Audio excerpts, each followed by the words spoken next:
अज्ञात लेखक। निकिता फिलोसॉफी में पीएचडी कर रही थी। उसे किताबें पढ़ने का इतना शौक था कि वो किताबों और कहानियों में ही अपनी दुनिया ढूंढती थी। निकिता जब ग्रेजुएशन में थी तो उसने एक किताब पढ़ी थी, वर्ड्स नॉट सेड। तब से ही उसे उस राइटर से एक अटैचमेंट सी हो गई थी। उसने राइटर का नाम पता करने की बहुत कोशिश की, पर कुछ पता ही नहीं चला। एक दिन वो अपनी फ्रेंड से कहती है, कितने दिन हो गए, आज तक मैं उस राइटर के बारे में कुछ पता नहीं लगा सकी। आज तक तो वहीं अटकी पड़ी है, किताबों की दुनिया को वहीं तक छोड़ दे बहन, कुछ नहीं रखा उसमें। फिर तो तुझे कुछ पता ही नहीं। उनकी हर ईयर एक बुक आती ही है जिसके सिर्फ 20 कॉपीज ही बनती है और मैं सारी कॉपीज खरीद लेती हूँ। चल तुझे दिखाती हूँ।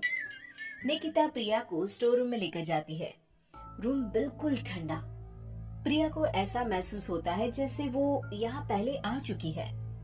कुछ अजीब सा महसूस हो रहा है, मानो मुझे कोई अपनी ओर खींच रहा हो। कमरे में चारों तरफ गुफ अंधेरा। अपने फोन की फ्लैशलाइट ऑन कर निकिता फोन को चारों तरफ घुमाती है। हर तरफ बस उस अज्ञात राइटर की ही किताबें थी। सारी बुक्स को यहाँ छिपा कर रखती हूँ मैं, मेरे अलावा यहाँ कोई भी आता नहीं, इसीलिए इस बात की घर पर किसी को भनक तक नहीं है। ऐसा क्या होता है उनकी किताबों में कि तू इतनी दीवानी हो गई है उस राइटर की। निकिता वहीं अपने पास के सेफ से एक बुक उठाती है। उसकी धूल झटकती हुई उसका पहला पन्ना पढ़ना शुरू करती है। ठंडे बंद कमरे में टॉर्च की एक सीधी रोशनी के उजाले में वो दोनों मेरी लिखी किताबें पढ़ रही थी। तभी उसकी सहेली को अपने कंधे पर किसी का हाथ महसूस होता है। ओह, ओह! क्या हुआ प्रिया, तू चीखी क्यों? मुझे ऐसा लगा किसी ने मेरे कंधे पर अपना हाथ रखा हो। निकिता रुक तो, मैं देखती हूँ। निकिता हर तरफ लाइट दिखाती है पर वहाँ पर कोई नहीं होता। देख तो, कहाँ कोई है यहाँ? छोड़, तू कहानी सुन। फिर उसे लगता है मानो एक भारी सा हाथ उसके सर को सहलाता है। क्या फालतू किताब है, बंद कर इसे, मैं घर जा रही हूँ। दोनों कमरे से बाहर आ जाते हैं। क्या हुआ यार, तू ऐसे अचानक बाहर क्यों आ गई? अरे कैसी किताब है यार प्रिया, तू जो कुछ भी पढ़ रही थी सब वैसा ही हो रहा था। अब समझ में आया तू खोई खोई सी क्यों रहने लगी है। एक मिनट, क्या वो राइटर मुझे भी जानता है? मेरे बारे में और क्या क्या लिखा है उसमें? दे मुझे वो किताब दे, मैं घर जा रही हूँ, वहीं पढ़ूंगी। मुझे जानना है कि फिर मेरे साथ क्या होगा। निकिता के लाख मना करने के बाद भी प्रिया एक बुक लेकर चली जाती है और उसी दिन से उसका नंबर ऑफ आने लगता है। अगली सुबह निकिता को अपने घर के गेट पर ही वही बुक एक एनवलप में रैप्ड मिलता है। एक हफ्ते तक प्रिया की कोई खबर नहीं मिलती।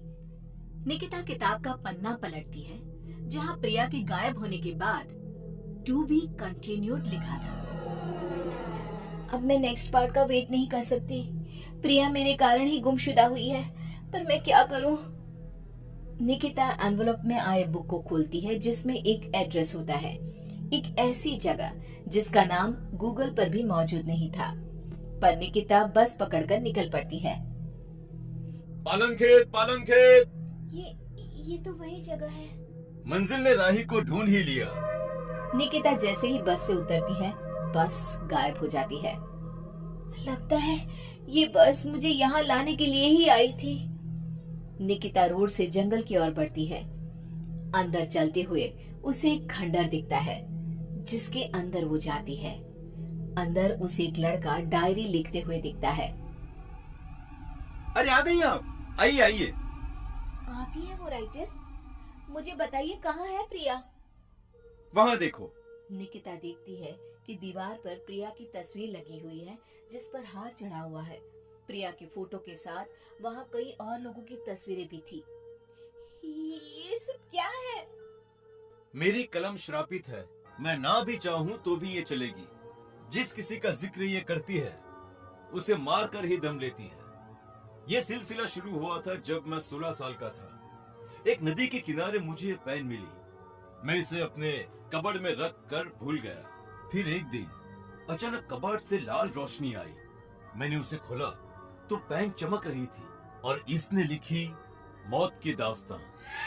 मेरा सब कुछ इसने छीन लिया, सब कुछ।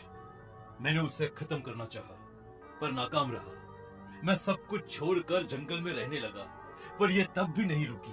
तो इसे रोकेगा कौन? तुम नहीं मरी।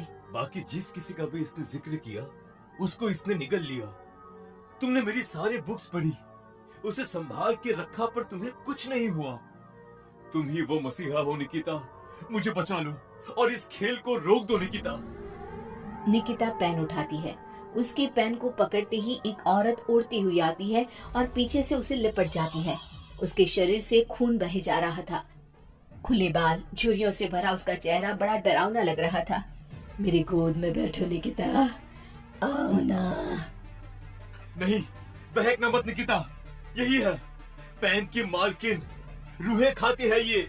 इसकी बात मत सुनो निकिता। लिखो निकिता, फिर वो लड़की खुद को मार देती है।